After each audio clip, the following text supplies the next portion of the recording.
favorite party. So I was procrastinating by watching a TED Talk on procrastinating the other day. It's by Tim Urban of the blog Wait But Why. And ever since then, I've been thinking a little bit about procrastination. Actually, I shouldn't say ever since then. I've been thinking about procrastination my entire life because I used to be a heavy-duty procrastinator. So maybe this is probably all of us are to some degree. But I do remember some specific instances when I was in school, like high school or elementary school. Of course, you guys know the story. Deadline looming, assignment must be complete. Do not do anything for the 2 weeks leading up to it. And then in the day before, you're like scrambling to the finish line. So I would do this, but I also tend to be the kind of person to do things on a grand scale. So if I was doing an art project for an assignment, like say I was making a comic, or something that was creative and required a lot of direct involvement. Like maybe I was making a monologue, like a dramatic monologue to read for my English class, or I would do weird things with my projects. But I would take things to like the next level. So I wasn't just like, I'm just gonna do the assignment like at the bare minimum done. I was like, I'm gonna make like the best assignment ever. Of course, when you procrastinate through the entire period of preparing for it, and then you only have 12 hours to do that, sometimes that ends up with not turning assignments in on time. So that was basically my entire high school career, was either handing in late assignments that I put a lot of time and effort into, or not handing in anything at all and getting really bad marks in most of my classes as a result from it. So procrastination is something I'm intimately familiar with and something I really used to struggle with. And you can check out Tim Urban's TED Talk as to why we procrastinate. That's not really the subject of today's video. I monitor my own behavior for procrastination. So this is important to me right now because in the previous video, I had mentioned that I decided to spontaneously invent time in my schedule, 6 hours of time, to do something completely that wasn't work, to do writing and research, just to see what would happen. Do the opposite of what I'd been doing. So what I'd been doing was stressing about all the piles of work that I had to do. So instead of continuing to stress about all the piles of work that I had to do, I decided, okay, I'm going to do the exact opposite. I'm going to do something that I really want to do. Like I feel, and it's not what I want to do in terms of like, I want to lay in bed all day. It was something that felt like it actually mattered, like something that would bring me some satisfaction. So I figured, okay, where's the harm in experimenting with this for a few days? I'm still going to be able to get my work done. I'm still going to be able to, like, it was a lighter work week for me, so nothing too heavy duty. So I knew that I would be able to, even if it was a really bad idea, it wouldn't cause further chaos with my schedule or anything like that. So anyway, you can see that previous video if you want more details about why I decided to do that.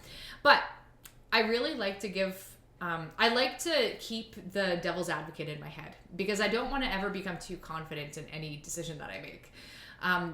For every decision that I make, there is a good interpretation of my actions, and there's maybe like a not so good interpretation. So a good interpretation of what I decided to do, spending a bunch of time writing this week instead of working, not instead of, but I still got, like I said, I still got work done. But shifting my focus in that way, the good interpretation is like, okay, I'm doing something good for myself. I'm creating energy where I had none.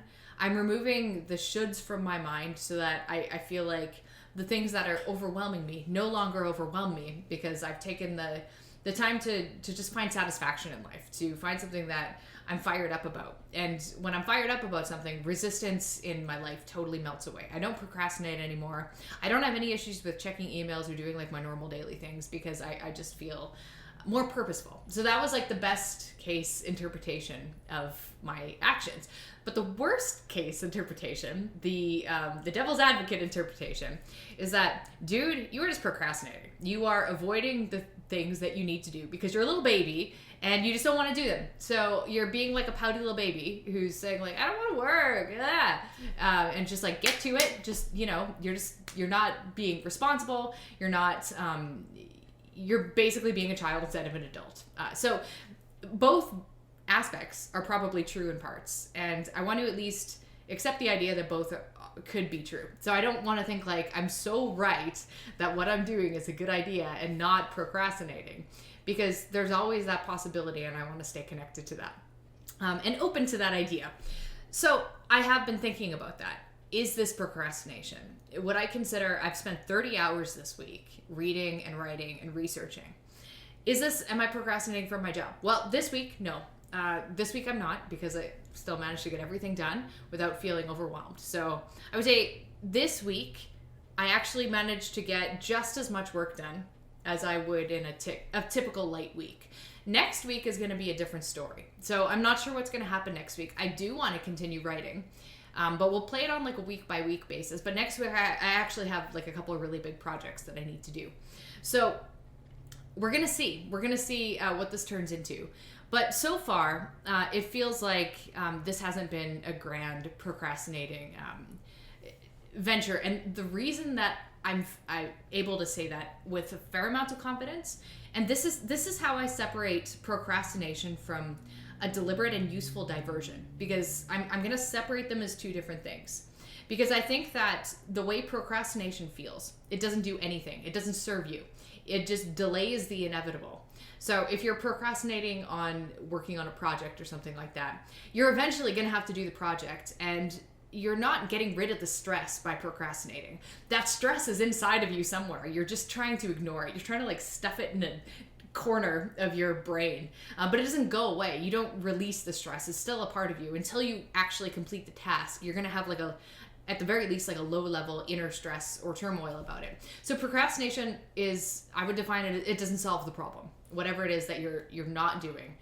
Whereas a useful diversion, I would separate as being something that isn't the main task that you're supposed to focus on. So say, for example, you need to, you have a school project, as in the first example, and you know you need to do it, but before doing it, or concurrentently with starting to do it, you decide to do something totally unrelated that will give you a lot of energy. So maybe this could be something like you, I don't know, go on a hike with friends, or whatever you think it might be. It's feeling it out in the moment, right? The thing that is procrastination versus the thing that is a diversion that will bring you more energy to your original task, it has to be felt out.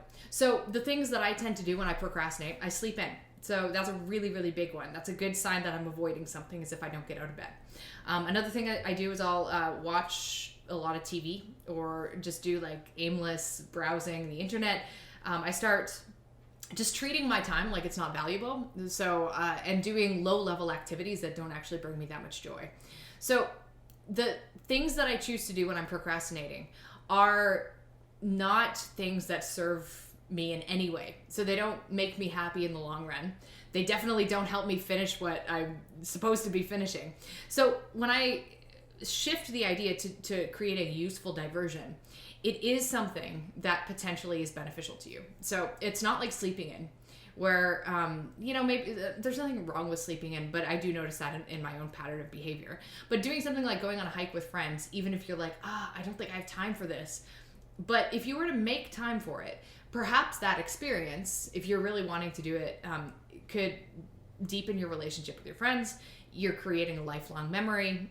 You're doing a physical activity, which actually gives your brain more energy, and so on. So after you do the hike, you actually, all the resistance you felt, or most of it, towards doing the project has largely lifted away, because you feel boosted and you feel a little bit like happier and more satisfied in your life. So then the project at hand actually isn't as hard as you might have thought, and you can still get it done. So this is broken down to the idea that I think energy management is more important than time management. Because if we all have the same amount of time, but some people seem to get a lot more done than other people. And I think a lot of that has to do with, do you feel really burdened, like mentally burdened by all the things you have to do? Or do you feel like you're pretty mentally, like you're open, like you're satisfied and you're happy and you're fulfilled and you're doing the things that you want to do? Because if you're in a situation where you feel like, I don't ever get to do the things that I want to do, then I think that actually just makes you less productive with the things that you also need to do.